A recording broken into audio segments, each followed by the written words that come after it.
Deror Yiqra levenim bat ve'im thorechem kmo bavat na'im shinchem ve'lo yoshebat shvu ve'nuchu beyom Shabbat.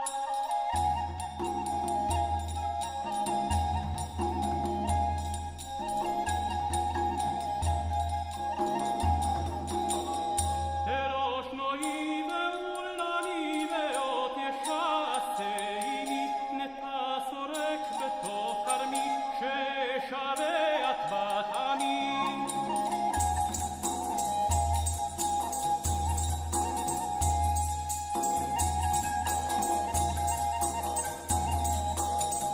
Eroch pura betoch potra ve'gam belom asher nibra netzot sarai ve'avera shema koli ve'yom ekra.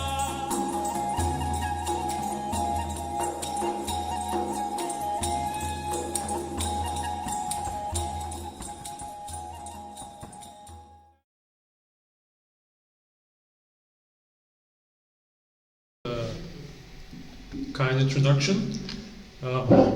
I wish to apologize first of all for presenting in English. Thank you very much for your patience with me. What I would like to present today is an area of focus which has been key for my thesis, which was submitted this summer, and which is part of the broader effort to recontextualize Josephus as a Roman historian, but not exclusively so. So we will pick up in many ways the work of Mason, which you have referenced earlier today, but from a different point of view.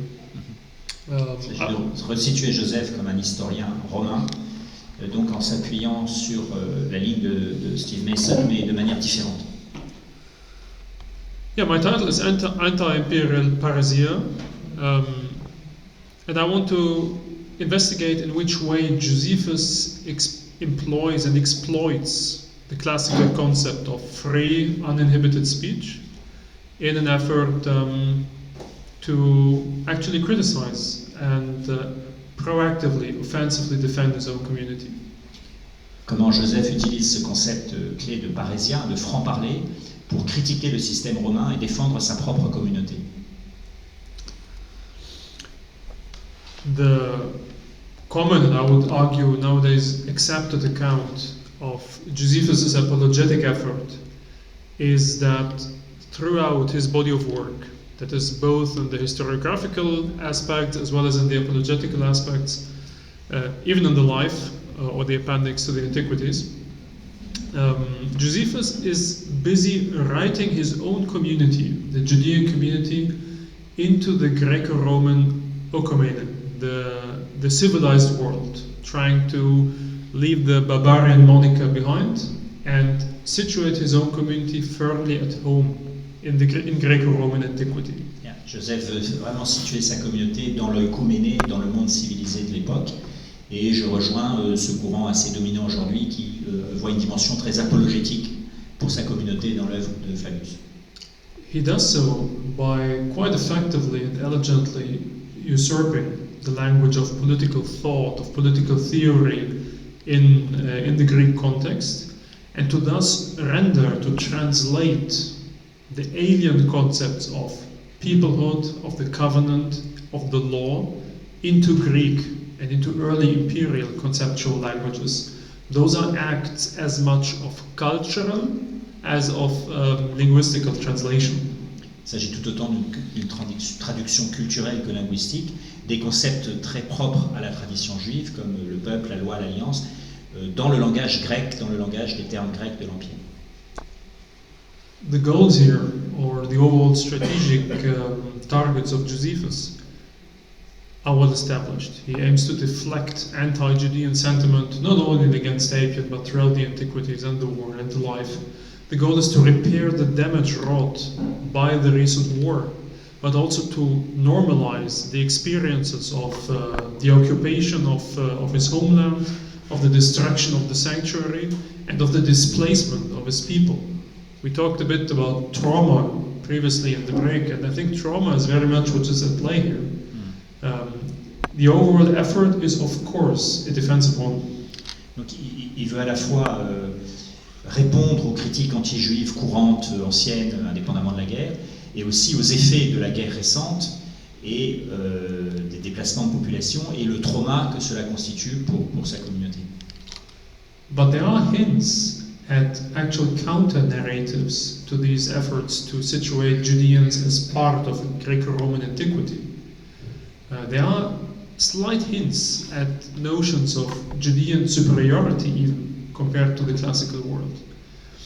And it's interesting to keep in mind that these are frequently situated at highly prominent places within this body of work. Certains indices de sa défense, y compris même de la supériorité de sa communauté, se situent à des moments clés du texte. Yeah, I apologize for the small font. I did not have in mind that you would be situated so far, of course, from the projection. But this is not an issue. I merely have these texts here for reference, so that we can have a closer reading if necessary. What we have here is from the Proemium of War, and if you remember, there's a very, very pronounced slight against Greek historiography at the very beginning. Josephus is writing in a context where, of course, contemporary historians are mostly occupied with and focused on events long ago, long past. He turns this around on his Greek-speaking, Greek-reading audience, claiming not only that it's only right and proper to write the history of contemporary events, but also that writing history of half a millennia ago is in fact undercutting the integrity and the competence of his fellow Greek historiographers. So he claims preeminence here over them. Il commence dans son introduction par une attaque quand même assez forte contre les historiens grecs, non seulement pour les événements récents, mais pour les événements du passé, en les accusant d'un manque de considération historique, en les attaquant sur leur propre terrain, on peut dire. Yeah. Frequently, Greeks are the object of his derision, of his ridicule, and of an attack. This is also evident from the next section. La section suivante montre qu'il aime bien se moquer, voire ridiculiser les Grecs. Yeah, now we're in the Against Apian. Completely different context, also biographically, for Josephus. And so the argument is surprisingly similar. We are again dealing with a situation in which Josephus assaults Greek claims of preeminence, in this case by undercutting their claim to antiquity. Là, il attaque leur prétention à l'antiquité, pas seulement à l'exactitude.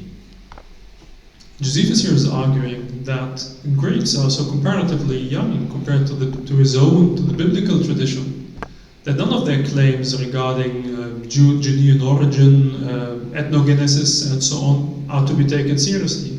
They themselves are newcomers to this ancient world, and not to be taken seriously when it comes to prehistory. Yeah. Les Grecs, en fait, sont des nouveaux venus, et ils écrivent sur des événements récents, en tout cas plus récents que la tradition biblique. But overall, throughout his body of work, this hostility towards Greek claims of preeminence seems to be the common denominator. There is no explicit assault, no direct attack upon Roman claims of authority. And this is evident from the next section. Il n'y a pas d'attaque directe contre la prétention romaine à l'Antiquité, il attaque toujours les Grecs, comme montre le paragraphe suivant. If we take a closer look at this part of Against Apian, we jumped ahead a bit. Josephus, and I quote, above all takes pride in raising children, and keeping the laws and preserving the traditional piety that accords with them, the most essential task of his people's whole life. In the end, what we are dealing with here is a framing of Judeans as Romans. We are here dealing with the question why Greeks are not the most knowledgeable regarding Judean affairs. And Josephus argues that, first of all, Judeans have settled not close to the sea, that they are not traders, but that their centers of population, for example Jerusalem, are removed from the sea. He claims piety as the preeminent Judean cultural virtue. This is very close to Roman notions of pietas. Oui. Il présente les Juifs vraiment comme éloignés de la mer, non pas un peuple de marchands, un peuple de cultivateurs, de la terre, marquée par la piété, d'une façon au fond assez semblable aux Romains. A few sections later, even, Josephus explicitly refers to the similar situation, the similar predicament of the Roman community, which also is suspiciously absent from the early historiographic accounts of Herodotus or Thucydides. This explicit parallelism exposes a deeper analogy, a deeper parallelism in Josephus' own thought. His Judeans, if they belong to the Greco-Roman world, are Romans, not Greeks. Les historiens grecs ne mentionnent pas cette similarité, et alors qu'au fond, les Judéens sont plus proches des Romains. What I would like to do now, for the second half of my paper, is to closely investigate where this convenient parallel of Judeans as Romans actually transcends the narrow boundaries of historical analogy and rather becomes an offensive tool in Josephus' apologetic arsenal. Est-ce que ce parallèle est simplement anecdotique ou au fond est-ce que c'est vraiment un élément fondamental de l'apologétique de Joseph vis-à-vis de Rome? We will first of all focus on an excerpt of Book 18 of the Antiquities. I think something most of you will be familiar with, the attempt of Caligula to erect images of his in the temple. Donc d'abord l'exemple de Caligula voulant montrer son effigie dans le temple. In any case, it's helpful to keep the structure of that section in mind. We of course begin with the Alexandrian background. So there's brief mention of Philo, the delegation going to Rome, not meeting any success of course, and basically the prelude to the confrontation between Petronius and the Judean populace. And this is where we'll have the first closer look. If we look at the text of Antiquities 18:266,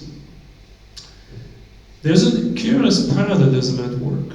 So previously Petronius has referred to his orders from Rome. He has drawn up his army and proceeded to Judea. But he's confronted by simple Judeans with their wives and children, not trying to attack his army or have things develop into any kind of symmetrical military confrontation. Rather, they emphasize that their determination not to transgress the law, to reject the images, is absolute and not up for negotiation. Il ne mentionne pas d'abord l'hypothèse d'une confrontation militaire directe, mais insiste sur leur refus absolu de transgresser les lois sur cette question des images. So there's a parallelism again at work here, but this time not between Judeans and Romans at large. Rather, the parallelism is between Petronius, the Roman administrator, and his absolute superior, Caligula, the emperor, on the one hand, and the Judeans and their absolute object of loyalty, the law, on the other. Et donc le parallèle est entre le lien entre Petronius et son sous-commandant en chef, Caligula, l'empereur, et de l'autre côté, les Juifs avec leur loi suprême qu'ils veulent respecter. What is really interesting now is that towards the end of their speech act, the Judean party puts great emphasis on the fact that even from the point of view of Petronius, their cause is the worthier one. Même sur le point de vue de Petronius, leur cause est plus légitime, plus de poids. So in the end, while absolutely rejecting violence, they equally absolutely reject obedience towards Caligula and his impious demands. Donc, bien qu'il se refuse à désobéir, il se refuse encore plus à obéir à la demande inacceptable de Caligula. It is not enough, however, for Josephus to emphasize the absolute rejection of transgression. He even goes to great length to anchor, to justify this very rejection of obedience towards Caligula from within the normative framework of classical antiquity by emphasizing that it would bring upon them the reproach of cowardice if for fear of death they accepted to erect images and break the law. Joseph se situe dans le cadre d'un raisonnement antique que les autres peuvent comprendre, dans lequel ce serait vraiment couardise, que d'obéir sur un point ainsi, par peur de la mort. Voilà, c'est pas noble, c'est pas digne. So this is the first third, the first crucial part of Judean resistance. The simple populace, the peasants of the plains around Jerusalem, rejecting the erection of images. This is not all, however. We have several instances of popular resistance in several cities, but events are escalated to the next level. There's an aristocratic intervention. Donc il n'y a pas seulement une résistance populaire des paysans juifs qui, sur la route avant Jérusalem, manifestent leur opposition, mais l'étape suivante, c'est l'intervention de l'aristocratie juive qui va intervenir à cet effet pour s'opposer. The aristocratic elites dispatch an embassy to Petronius to convince him to, if not outright reject, at least delay the erection of images. Au moins, ils essayent de convaincre Petronius de retarder son mouvement, si tant est qu'il ne puisse pas l'obliger à y renoncer immédiatement. And in fact, it works. Petronius, in the end, agrees to write a letter to Caligula to explain to him that if his orders are followed through, many tens of thousands of Judeans will lay down their life. The argument of a decrease in tax revenue is brought forward, but most of all, Petronius himself reflects on the fact that if he slaughters men with their wives and children, he himself will not lead any happy life in his days to come. Donc ils réussissent à convaincre Petronius, qui écrit effectivement une lettre à l'empereur, dont non seulement des milliers de gens vont mourir, ce qui va faire baisser les taxes, mais lui-même personnellement ne se sent pas de massacrer des gens, et ça va porter atteinte à sa mission et à sa personne. This letter is dispatched to Rome. We cannot go too much into details of how it is delivered and by whom. There's no time for that. But crucially, it reaches Caligula. Only, however, after Agrippa I, has become active on scene. La lettre ne parvient à l'empereur qu'après l'intervention d'Agrippa. So, of course, attention is drawn towards the unfortunate fate of the Alexandrian embassy, the Alexandrian Judean embassy. And Agrippa is well aware of Caligula's plans, and he enjoys high standing with him, having been a crucial ally of his, even back in the days of Tiberius.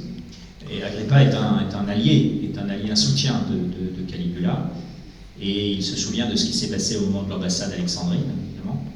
Even before Caligula's plans are revealed, Agrippa does everything in his power to establish good relations with the emperor and to make sure that he has as much leverage as possible with the imperial authority.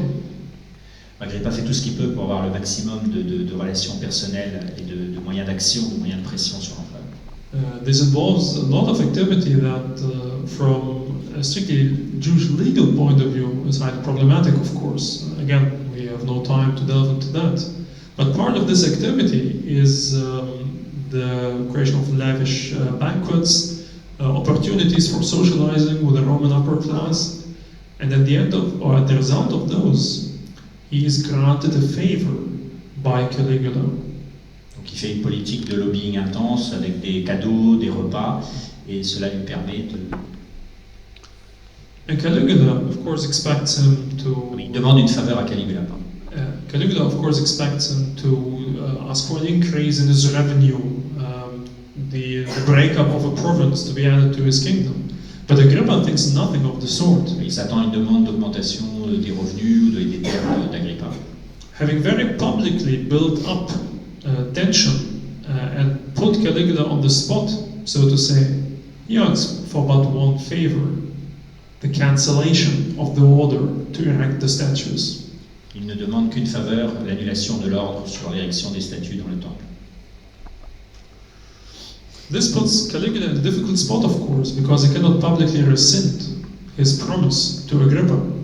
Agrippa has played his cards well, and despite considerable risk to his own person, is in a position to actually save the temple, save the sanctuary. Donc Agrippa a pris beaucoup de risques, mais il a bien présenté sa carte, mettant Caligula considérablement dans l'embarras, et sauvé ainsi le temple. The action taken by Caligula in the end is characteristically equivocal. He orders Petronius to let the statues stand, should they already have been erected, but at the same time not push any further if the order has not yet been obeyed. Donc l'empereur dit de manière assez équivoque, si la statue est déjà en place, de ne pas l'enlever. En revanche, si elle n'a pas encore été mise en place, de s'arrêter là. The interesting aspect here is that none of the chain of events is conceivable without the cooperation of at least 3 segments of the Judean people. It takes the peasants' initiative in the beginning, their spontaneous resistance, to escalate matters and to provide the local aristocracy with leverage. Tous les niveaux de la société juive sont impliqués, depuis les simples paysans qui ont été les premiers à s'opposer, jusqu'à l'aristocratie, enfin jusqu'au roi. All that the local aristocracy, and Petronius for that matter, can do, however, is delay, not cancel, the order. Only Agrippa is capable of achieving that objective. Seul Agrippa peut obtenir l'objectif que l'ordre soit vraiment suspendu et non pas simplement reporté dans le temps.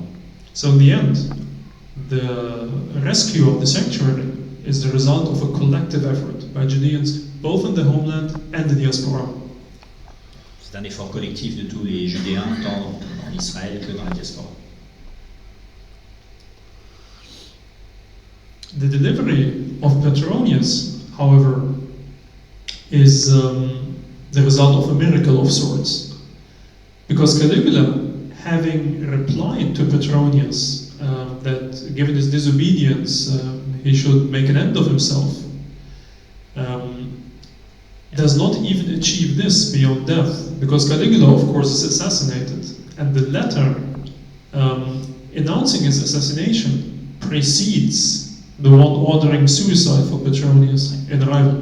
Donc Caligula demande à Petronius de se suicider pour avoir refusé d'obéir aux ordres, mais la mort de Caligula, la nouvelle annonçant la mort de Caligula, arrive avant cet ordre-là à Petronius. Josephus provides us with a final detail that is of key value in order to understand the importance of this episode for his wider narrative on Roman domestic politics. Flavius fournit un détail très significatif, clé des événements. Josephus tells us right at the end of the episode that not only Rome and all the empire, but especially the senatorial order, was highly interested and fully supportive of Petronius, because Petronius and his disobedience put up resistance to Caligula, who had himself been a scourge to the Roman aristocracy. Il finit en notant de manière assez fine sur la situation politique à Rome que les sénateurs importants soutenaient Petronius, car Caligula s'était déchaîné contre eux, on avait mis à mort plusieurs, et que donc ils étaient louangeurs de cette attitude de résistance. This leads us to the next passage, or the final section we should analyze today. If we look at Josephus' account in Antiquities 19 of the interregnum, the time between the assassination of Caligula and the elevation of Claudius, we find an account that in many ways is referencing the events of Antiquities 18. If we look at the structure of that section, on a un peu la même structure dans l'interrègne entre Caligula et Claude. If we look at the structure of this section, we have a very lengthy introduction. It takes almost 20% of Antiquities 19 that details the conspiracy. We don't have time to go too much into detail there. The first thing that will be interesting for us today is the assassination scene, beginning in 99. Claudius is then, of course, kidnapped by the Germanic bodyguard, which allows Saturninus, consul at that year, to issue an important appeal to the Senate in full. This is what I would like to focus on now. J'aimerais me centrer sur l'appel que fait le consul en titre, Saturninus, au moment où Claude a été kidnappé. What we find in the appeal of Zetius Saturninus is a eulogy, basically, on the notion of libertas, of political freedom and self-determination. Saturninus fait un grand éloge de la liberté.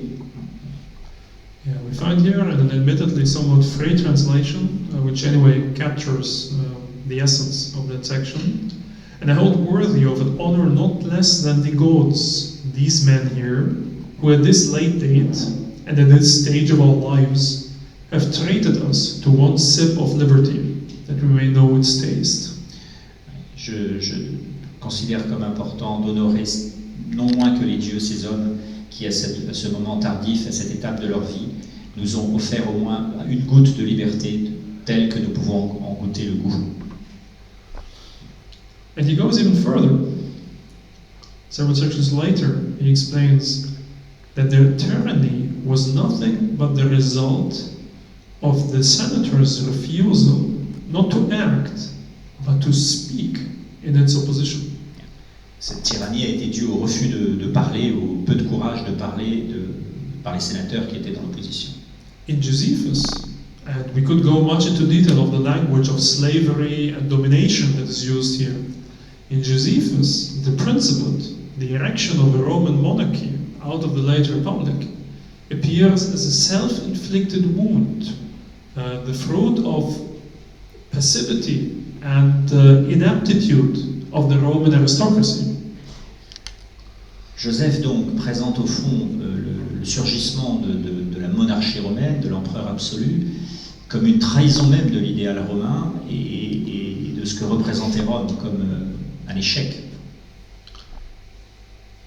After the speech of Saturninus, his address, we have a brief condemnation, typical Josephian resume of the reign of Caligula, before we return to the narrative.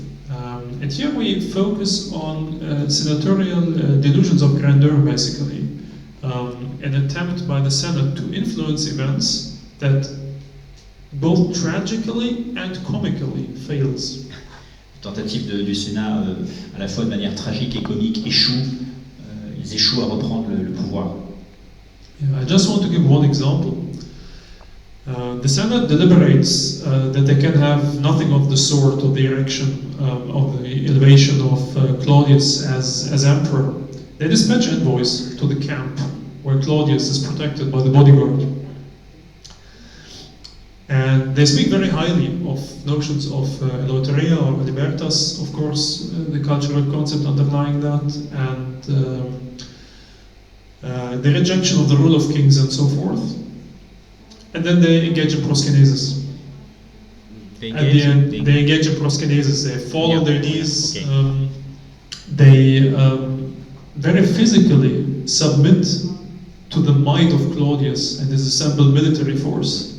And Josephus deliberately uses irony here in his scathing account of a difference between normative language on the one hand and practical actions on the other. Oui. Donc les deux envoyés du Sénat viennent avec des propos très sévères et en fait c'est eux-mêmes qui tombent à genoux devant Claude et devant son armée et donc il y a un contraste comique entre leurs grands mots sur la liberté romaine et le fait qu'ils se mettent au pied d'un chef. The most interesting spin regarding the whole situation, however, is the role of Agrippa.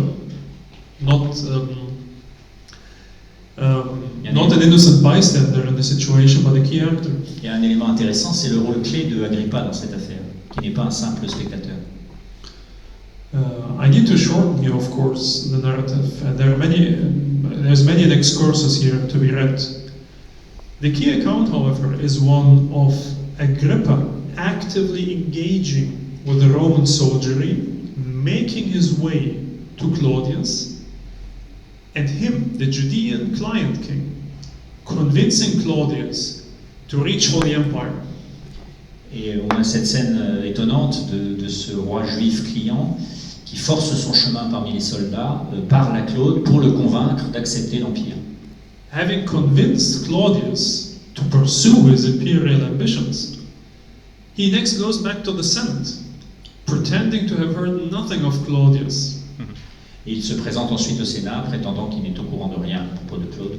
The senators ask for his advice, him, the foreigner. They ask for his political counsel as a next step. Autre ironie, donc les sénateurs romains demandent à un roi juif client son avis sur la situation. I again briefly quote the translation here, which well captures the spirit of that scene. Having been asked for counsel, he declared that he was ready to die for the honor of the Senate, but bade them consider what was expedient, and to set aside all personal predilections. Il leur dit qu'il était prêt à mourir pour l'honneur du Sénat, mais qu'il leur demandait quand même de bien réfléchir à ce qui était utile de faire et peut-être de mettre de côté leur prédilection personnelle. If you consider the Greek, there is a notion of pleasure here, of convenience and ease. What is happening here again is the deeply ironic condensation of lofty ideals on the one hand and the very practical political realities of the day on the other. Là encore, on retrouve ce contraste entre ces nobles idéaux politiques et la réalité pragmatique politique. Agrippa is the key actor in the collapse of the Senate in Antiquities 19. Agrippa est vraiment un acteur clé de l'effondrement du Sénat dans Antiquité 19. If we have a look at the senatorial response, the reply, there is a sudden change of heart. Le Sénat change d'avis dans sa réponse. They changed their mind after the lack of success with Claudius and agree we need an emperor after all. Oui, finalement on est d'accord pour que le gouvernement soit d'un seul, d'un empereur. The only thing they ask is to choose themselves, and of course Josephus acidly comments here that the senatorial position now is the worst of both worlds. They have both surrendered their liberty and they have shown fear of Claudius. Joseph montre bien l'ironie de comique cette situation. Il demande donc à choisir l'empereur, mais ils se sont déjà soumis à Claude, donc c'est vraiment une position impossible. The irony continues, of course, because eventually they come to blows, several senators are killed or wounded, and it again takes Agrippa to counsel Claudius, to convince him that if he wants subjects to rule over, if he wants to be a ruler, he needs to keep at least some senators alive and rein in his forces. Agrippa de nouveau intervient, approche Claude après que plusieurs sénateurs aient été tués, et lui dit de faire attention, même s'il est souverain, il doit avoir des sujets à soumettre et ne pas commencer trop dur. This is a deliberate choice. We have a parallel account, of course, of these events in war. So we can at least compare what Josephus thought about events several decades earlier. On a le récit du même épisode plusieurs décennies avant, donc c'est intéressant de comparer les deux versions. That's in fact a tale of two Agrippas. Et c'est vraiment un récit de deux Agrippas assez différents. Because War's Agrippa in no way is responsible for the continuation of the Roman monarchy. Là, Agrippa n'est pas du tout responsable de la poursuite de l'Empire romain. The Senate of War 205 is from the outset committed to either return to the rule of the aristocracy or to create a monarchy. And if you look further to the later sections, it still does not add up. Agrippa in no way acts in the manipulative fashion of Antiquities 19. Ouais, Agrippa n'est en rien un intermédiaire ou manipulant les choses comme dans l'autre récit. I come to the conclusion. We find in the Antiquities, but also in war, in the life, and in Against Apian, a carefully constructed dichotomy between Judeans who, irrespective of social and political status, irrespective of sex and gender, are the incarnation of libertas, who refuse domination, who are in control of both themselves and their supposed masters. They are undominated. On the other hand, we are faced with a dominated, servile Roman senatorial order who is divided against itself, who is unable to deal with public affairs, who, when forced to decide or to speak decisively, is clearly out of his depth. C'est très clair, il y a une dichotomie entre le peuple juif, quel que soit le rang social ou le genre, qui est libre, qui incarne la vertu romaine de libertas, et l'ordre sénatorial lui-même, qui incarne une attitude servile, le contraire de ce que des vertus romaines nomment. We here have a deliberate, well-planned, well-executed inversion between the powerful metropolis and the subaltern in the periphery. Il y a une inversion volontaire du schéma entre le centre impérial dominant et la périphérie subalterne qui est renversée. Our parallel accounts, not only of war, but also of Suetonius, Cassius Dio, and others, show that Josephus is not working from different sources or incapable of controlling his material. He is deliberately changing the narrative in antiquities to suit an overall rhetorical strategy. La consultation des sources des historiens romains montre que c'est un travail délibéré de Joseph et qu'ici il manipule ses sources. This strategy is to move beyond the purely negative or defensive approaches discussed earlier of equating Romans and Judeans or elevating Judeans over their Greek neighbors. It goes beyond. Ça va au-delà de simplement élever les Juifs et abaisser les Grecs et mettre les Juifs au niveau des Romains comme on a vu au début. In fact, Josephus exploits the key congenital defect of the imperial order, the role of libertas under empire, skillfully, in order to change from a defensive attitude to one of attack and assault. Joseph prend une attitude beaucoup plus offensive en montrant le défaut congénital de l'Empire romain, de la monarchie romaine qui, en se soumettant comme ça servilement à un homme seul, trahit les vertus romaines fondamentales et l'idéal politique romain lui-même. Donc il passe à l'attaque. Parrhesia, fearless, uninhibited, meaningful public speech emerges as the key, unique Judean virtue in the first century. Donc la grande vertu de la parrhesia, du franc-parler, cette vertu si grecque, devient la vertu judéenne principale, unique même. This rhetorical device is such a powerful tool in Josephus' hands because it allows his community to outperform the Greco-Roman aristocracy, be it provincial or Roman, on its home turf. Ça permet à Joseph d'utiliser cet outil rhétorique très puissant pour battre au fond l'aristocratie gréco-latine sur son propre terrain, sur la vertu qu'il prétend posséder, en montrant que les Judéens l'ont davantage.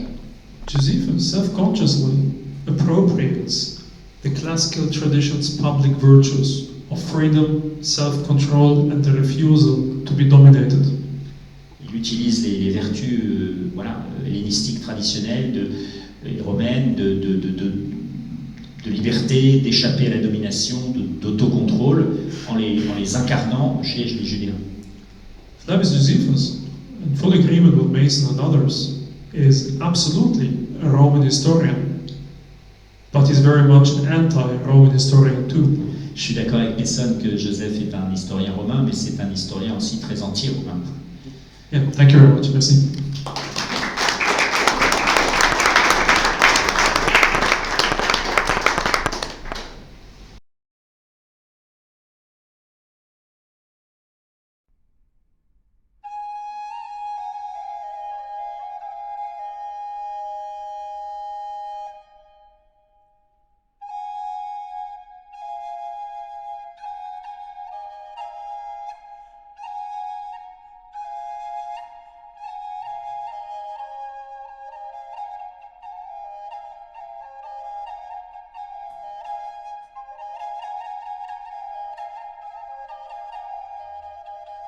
Deror Yiqra levenim bat ve'im torechem kmo bavat na'im shimchem ve'lo yoshebat shvu ve'nuchu be'yom Shabbat.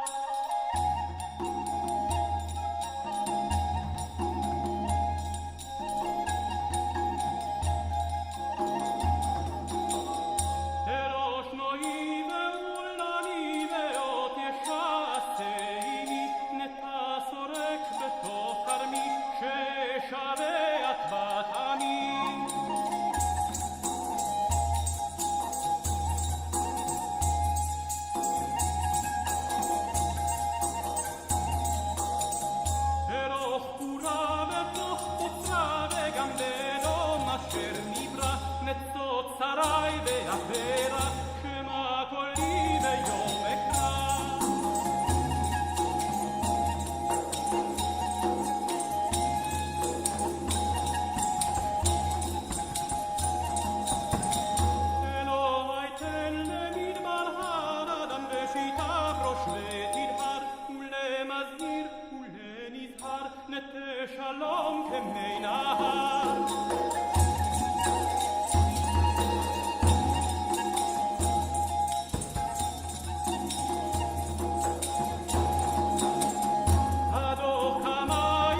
Amen.